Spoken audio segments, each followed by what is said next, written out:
Hello students, welcome back to my YouTube channel Geography Guru. हमारा class 9 social science का revision batch चल रहा है, जिसमें हम सभी चैप्टर्स वो एक एक करके रिवाइज करें। अब तक हम हिस्ट्री को रिवाइज कर चुके हैं। हिस्ट्री का चैप्टर नंबर 1, 2, 3 है, वो ऑलरेडी हम कवर कर चुके हैं। ज्योग्राफी का फर्स्ट चैप्टर भी हमारा हो चुका है, जिसका लिंक आपको डिस्क्रिप्शन में मिल जाएगा। आज हम रिवीजन बैच में ज्योग्राफी का सेकेंड चैप्टर भारत का भौतिक स्वरूप, फिजिकल फीचर्स ऑफ इंडिया, वो रिवाइज करने वाले हैं। यानी कि इस चैप्टर के मोस्ट इंपॉर्टेंट क्वेश्चंस हैं वो डिस्कस करने वाले हैं। Most important questions means most important questions, okay. यानी हम इतने अगर क्वेश्चंस पढ़ लेंगे तो वो इनफ रहेगा, काफ़ी रहेगा। तो चलिए देखते हैं आज इस चैप्टर में से कौन से क्वेश्चन है जो मोस्ट इंपॉर्टेंट की लिस्ट में रहेंगे। तो सबसे पहले हम very short answer type question discuss करेंगे। Very short answer type questions means यानी कि 1 मार्क्स वाले क्वेश्चन। तो सबसे पहला जो हमारा क्वेश्चन रहेगा, पूर्वी घाट का सर्वोच्च शिखर कौन सा है? पूर्वी घाट की सबसे ऊंची पर्वतीय चोटी कौन सी है, ये हमें बताना है। तो वो है महेंद्रगिरी, जो कि 1501 मीटर जिसकी ऊंचाई है। यहाँ देखिए कि ये साउथ इंडिया ऐसे होता है। तो साउथ इंडिया में यहाँ पर पूर्वी घाट है और इस साइड में पश्चिमी घाट है। तो यहाँ पे पूर्वी घाट की सबसे ऊंची पर्वतीय चोटी की बात की जा रही है, तो वो है महेंद्रगिरी, जिसकी ऊंचाई 1501 मीटर है। उसके बाद है पश्चिमी घाट, जिसका सर्वोच्च शिखर कौन सा, ये हमें बताना है। तो पश्चिमी घाट की सर्वोच्च जो चोटी है वो है अनाई मोटी, जिसकी जो ऊंचाई है वो है 2695 मीटर, 2695 मीटर, ओके, लगभग 2700 मीटर के आसपास है। उसके बाद तीसरा जो मोस्ट इंपॉर्टेंट क्वेश्चन है कि एक स्थलीय भाग जो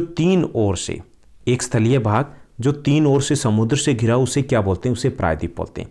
कोई भी भाग जो चारों ओर से पानी से घिरा होता है उसको बोलते हैं हम द्वीप, और जो तीन ओर से पानी से घिरा हो, जैसे भारत का दक्षिणी भाग है, उसे बोलते हैं हम प्रायद्वीप। यहाँ अरब सागर है, बंगाल की खाड़ी है और यहाँ पर हिंद महासागर आ जाता है, तो इसको हम इसीलिए प्रायद्वीपीय भारत भी बोलते हैं। उसके बाद नेक्स्ट हमारा फोर्थ क्वेश्चन दिया गया।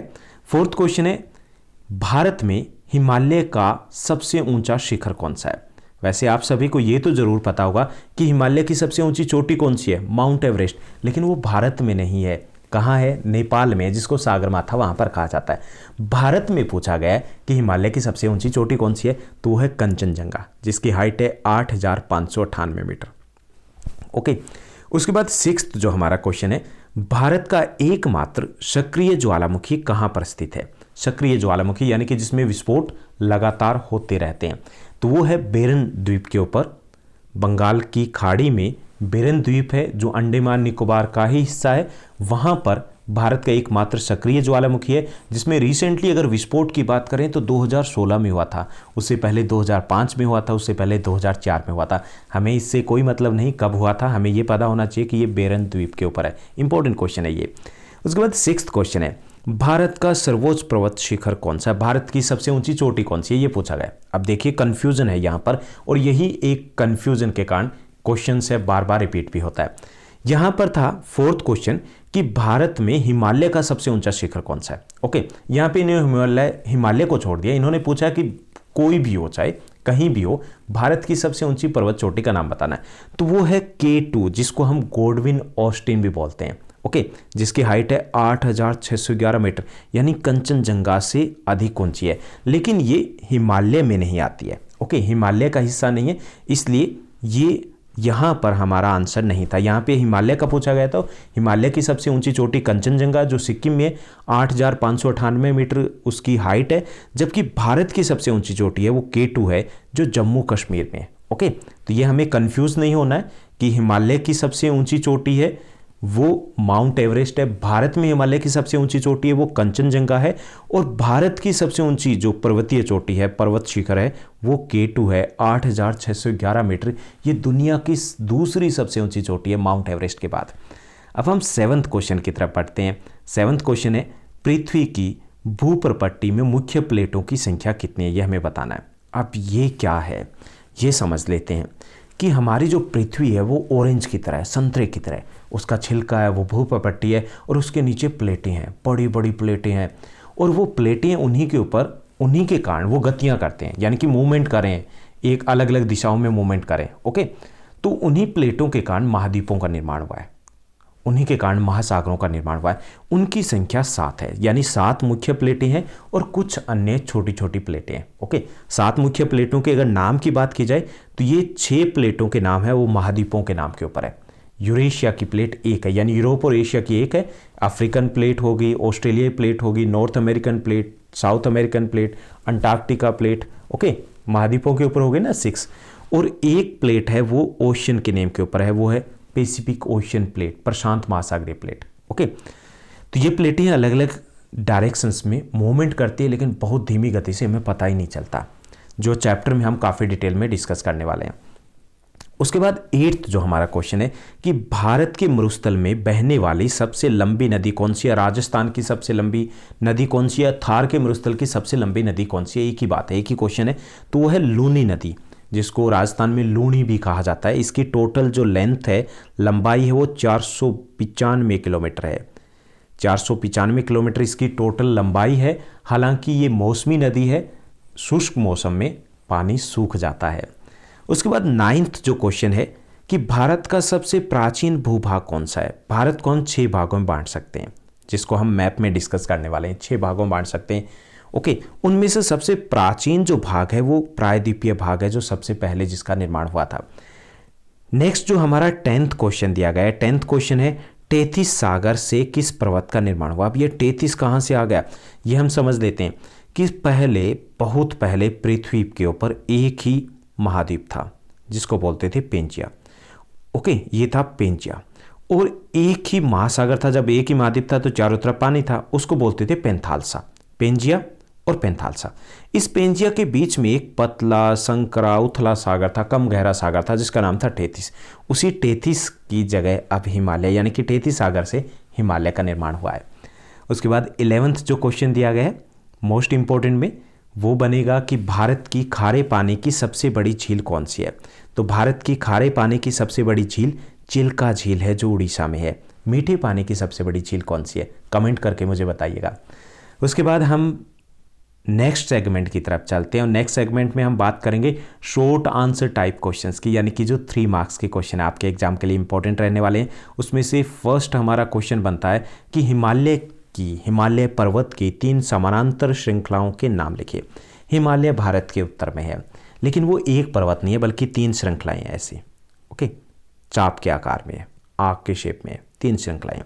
उसमें से सबसे पहली जो है वो है आंतरिक हिमालय। आंध्र हो गए ना, हम अगर हम साउथ की तरफ से हम देखें, दिल्ली से देखें, तो आंतरिक हिमालय, इसको हम हिमाद्री बोलते हैं, क्योंकि ये बर्फ़ से ढका रहता है और सभी बड़ी नदियां हैं उनका स्रोत वही है, वहीं से वो नदियां निकलती है। दूसरा है हिमाचल हिमालय, जिसको हम मध्य हिमालय बोल सकते हैं, क्योंकि बीच में है ना हिमाचल हिमालय।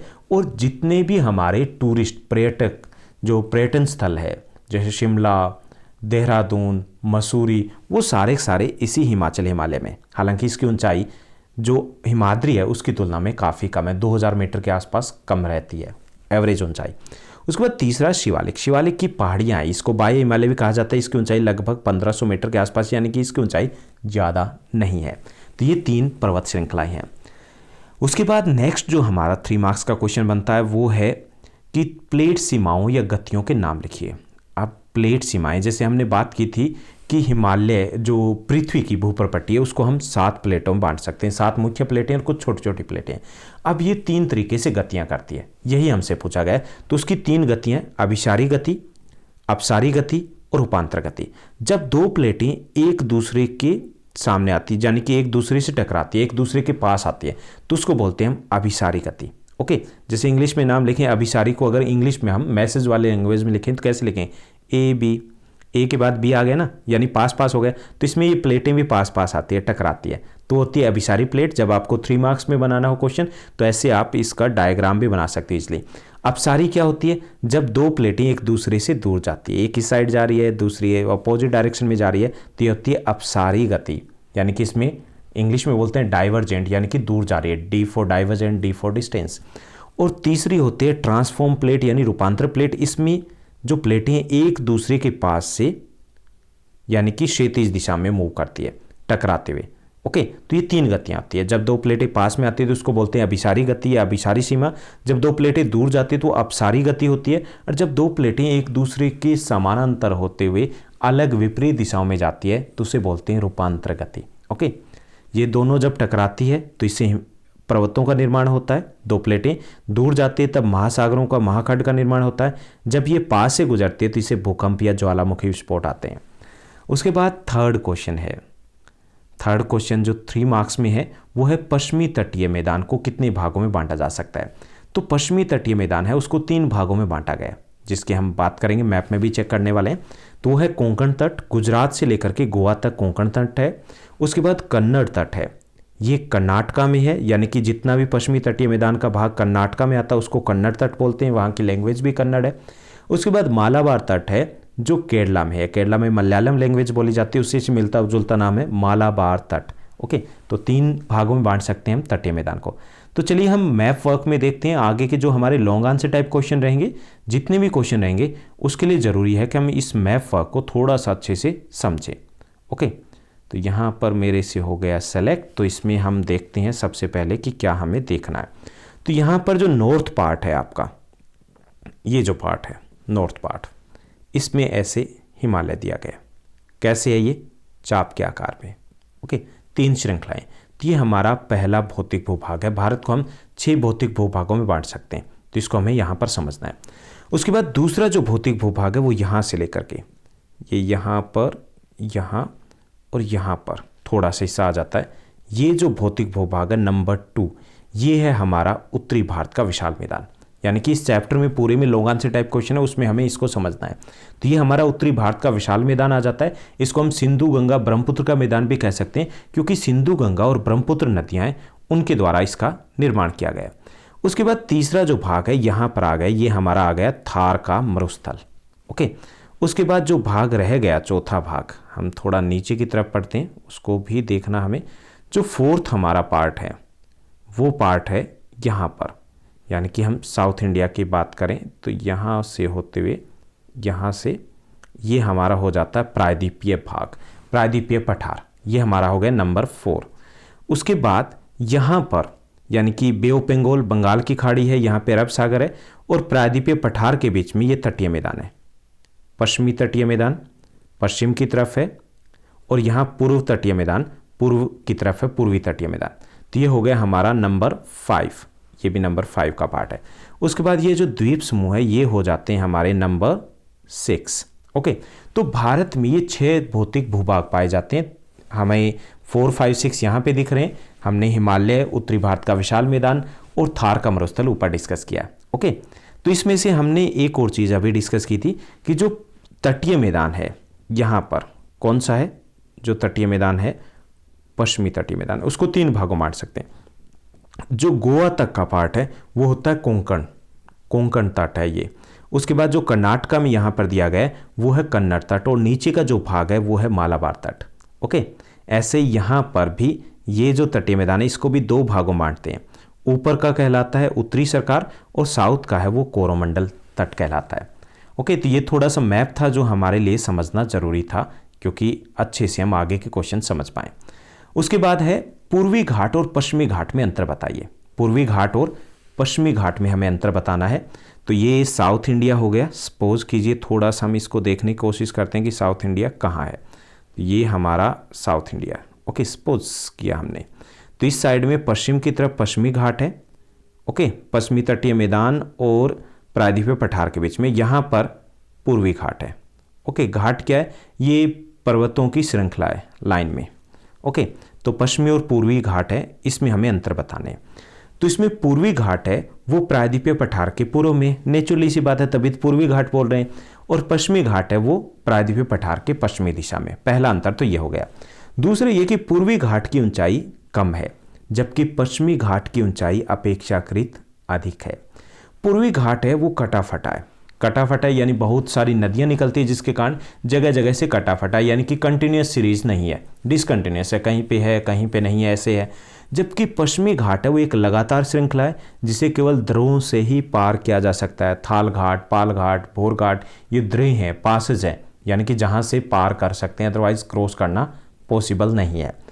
पूर्वी घाट का सबसे ऊंचा जो पर्वत शिखर है वो महेंद्रगिरी है, 1501 मीटर उसकी हाइट है। जबकि पश्चिमी घाट का सबसे ऊंचा जो पर्वत शिखर है वो अनाईमुडी है, 2695 मीटर उसकी हाइट है। ओके, तो ये 3 मार्क्स में इतने अंतर काफ़ी रहेंगे।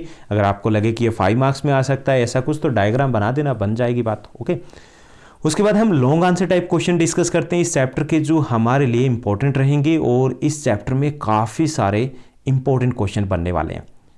उनमें से फर्स्ट जो हमारा क्वेश्चन बनेगा 5 मार्क्स में वो है भारत के जो प्रमुख भू आकृतिक विभाग कौन से हमें बताना है, यानी भारत को कितने भौतिक भूभागों में बांटा जा सकता है, ये भी एक ही लैंग्वेज रहेगी, और उसमें से किसी एक का वर्णन कीजिए। यहाँ पे मैंने प्रायद्वीपीय पठार का वर्णन लिखा, हालांकि पूछा ज़्यादातर ये जाता है किसी एक का वर्णन कीजिए, उत्तरी भारत के विशाल मैदान का वर्णन कीजिए, या प्रायद्वीपीय पठार का, दोनों में से किसी एक का होता है, और ज़्यादातर ये होता है किसी एक का भी आप वर्णन कर सकते हो, यही पूछा जाता है।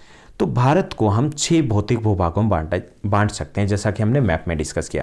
पहला है हिमालय पर्वत, उसके बाद उत्तरी भारत का विशाल मैदान, तीसरा प्रायद्वीपीय पठार, चौथा भारतीय मरुस्थल, पांचवा तटीय मैदान, और छठा है द्वीप समूह।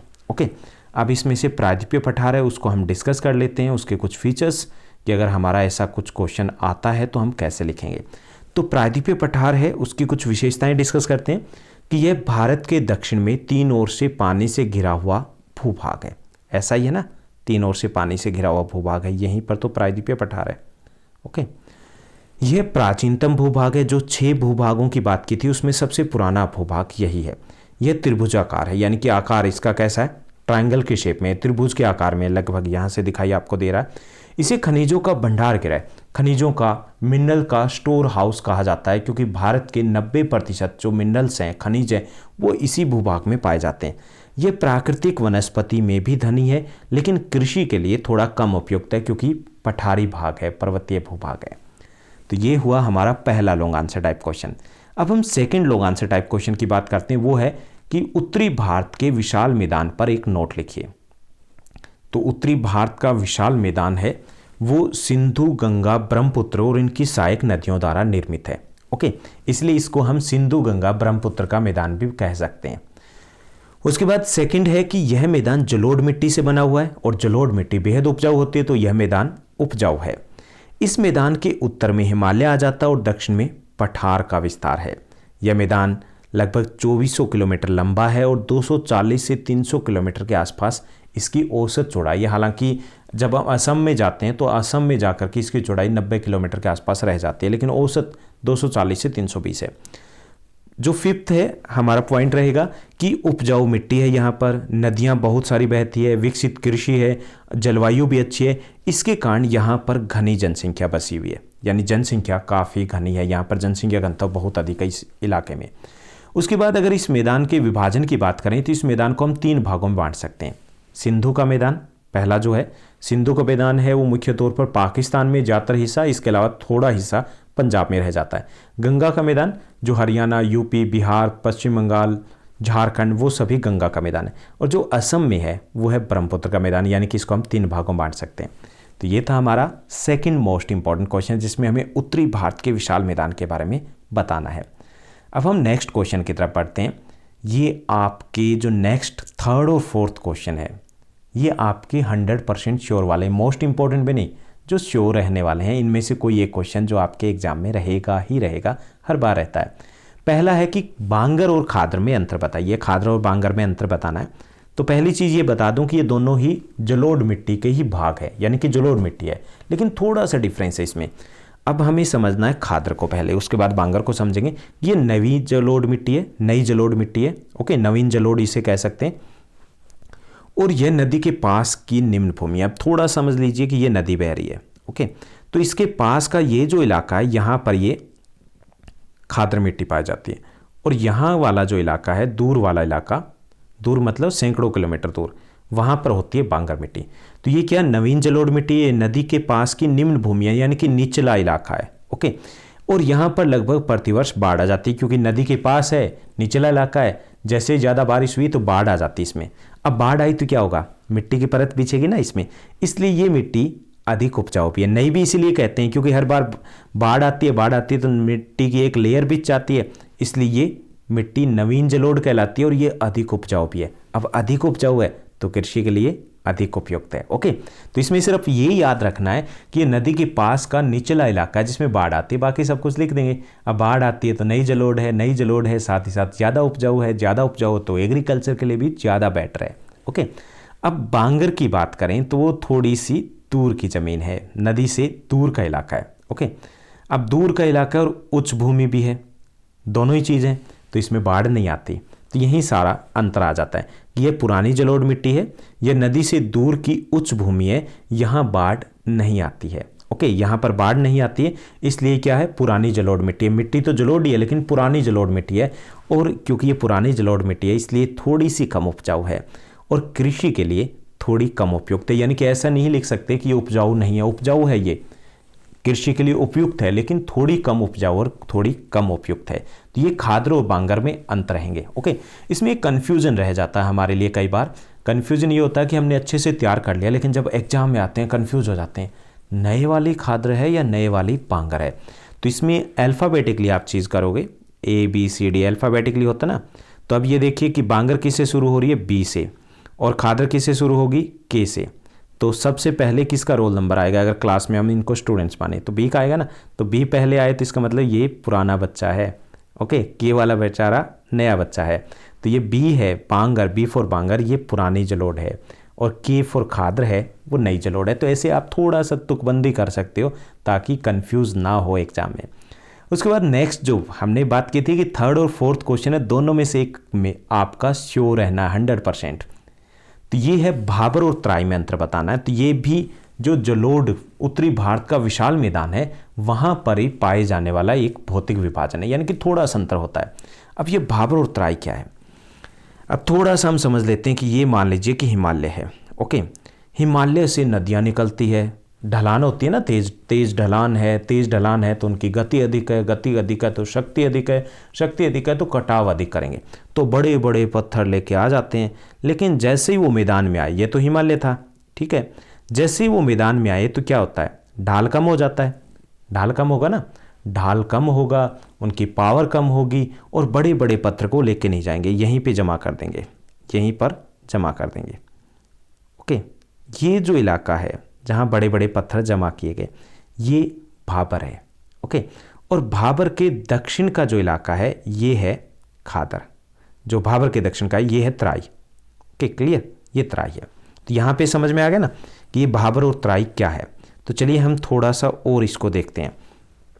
भाबर है ये शिवालिक के दक्षिण में 8 से 16 किलोमीटर की चौड़ी पट्टी, यानी कि शिवालिक जो है हिमालय की जो बाह्य हिमालय उसके दक्षिण में 8 से 16 किलोमीटर चौड़ी पट्टी है ये।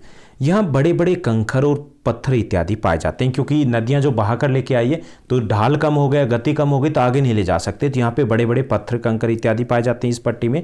यहाँ छोटी छोटी नदियाँ भूमिगत हो जाती है, क्योंकि ये पारगम्य चट्टानें ना, नीचे से पानी निकल सकता है। जब से घर के आगे अगर ईंटें रखी हो तो पानी जंप मार के थोड़ी जाएगा, नीचे से निकल जाता ना। तो यहाँ पर भी जो छोटी छोटी नदियाँ हैं, नाले हैं, वो भूमिगत अंडरग्राउंड हो जाते हैं, उनका पानी नीचे से बहता है। यह प्रदेश कृषि के लिए कम उपयुक्त है, क्योंकि यहाँ पर पत्थर पाए जाते हैं, कंकर पाए जाते हैं, इसलिए खेती के लिए ज़्यादा अच्छा नहीं है। तो ये तो हो गया भाबर, समझ में आ गया ना, हिमालय के बिल्कुल दक्षिण में, शिवालिक के दक्षिण में भाबर है। अब भाबर के भी दक्षिण में तराई आता है। ओके, भाबर के दक्षिण में 20 से 30 किलोमीटर चौड़ी पट्टी है। अब यहाँ तो भाबर हो गया जिसमें बड़े बड़े पत्थर पाए जा रहे हैं, और इसके दक्षिण में तराई हो गया, इसमें छोटे कंकर होते हैं, दलदली भूमि है ये, यानी कि यहाँ पे अपेक्षाकृत छोटे छोटे कंकर है, दलदली जमीन है। किसके दक्षिण में, ये भाबर के दक्षिण में 20 से 30 किलोमीटर चौड़ी पट्टी है ये। यहाँ पर जो भाबर की भूमिगत नदियाँ हैं वो वापस धरातल पे आ जाती है, क्योंकि यहाँ पे तो अंडरग्राउंड वो बह नहीं सकती, बड़े पत्थर है नहीं, तो वो वापस धरातल पे आ जाती है। और ये इलाका है कृषि के लिए अधिक उपयुक्त है, क्योंकि यहाँ पे बारीक मिट्टी है, कुछ कंकर जरूर मिलते हैं, लेकिन ये कृषि के लिए बहुत उपजाऊ जमीन है, बहुत उपयुक्त इलाका है। ओके, तो भाबर और जो तराई है दोनों अच्छे से आपको तैयार करने, क्योंकि ये भी एक मोस्ट इंपॉर्टेंट क्वेश्चन में भी मोस्ट इंपॉर्टेंट क्वेश्चन है। ओके, तो यहाँ पे भाबर और तराई में भी सेम कंफ्यूजन होता है, कौन सा भाबर और कौन सा तराई।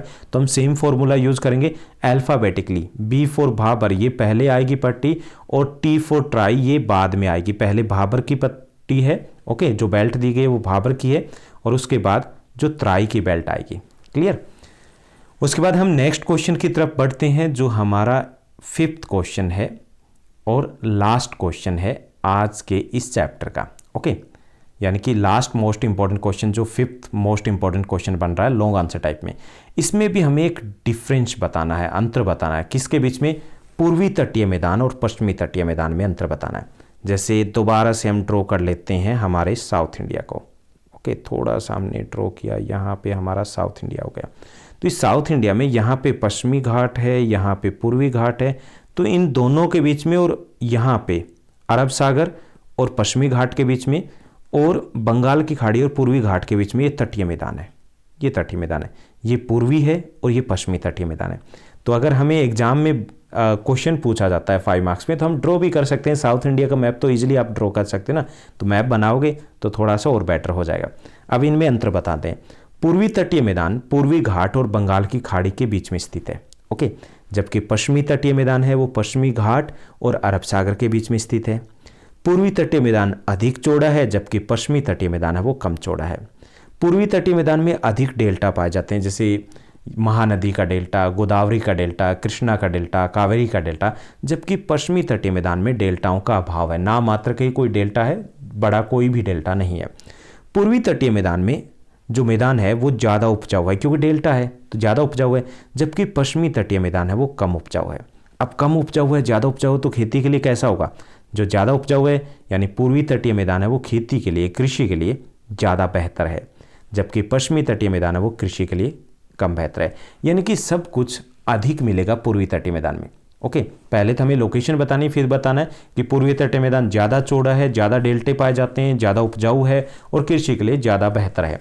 पश्चिमी तटीय मैदान कम चौड़ा है, कम डेल्टा पाए जाते हैं, कम उपजाऊ है और कृषि के लिए कम उपयुक्त है, ओके। तो ये थे हमारे इस चैप्टर के मोस्ट इंपॉर्टेंट क्वेश्चंस। हम चैप्टर को डिटेल में डिस्कस करेंगे, तब आप और बेहतर तरीके से समझ पाओगे। हालांकि उम्मीद करता हूं कि सब कुछ आपको अच्छे समझ में आया होगा। अगर ये वीडियो अच्छी लगी तो इस वीडियो को लाइक और शेयर करना मत भूलिएगा। Thank you, bye bye, have a nice day.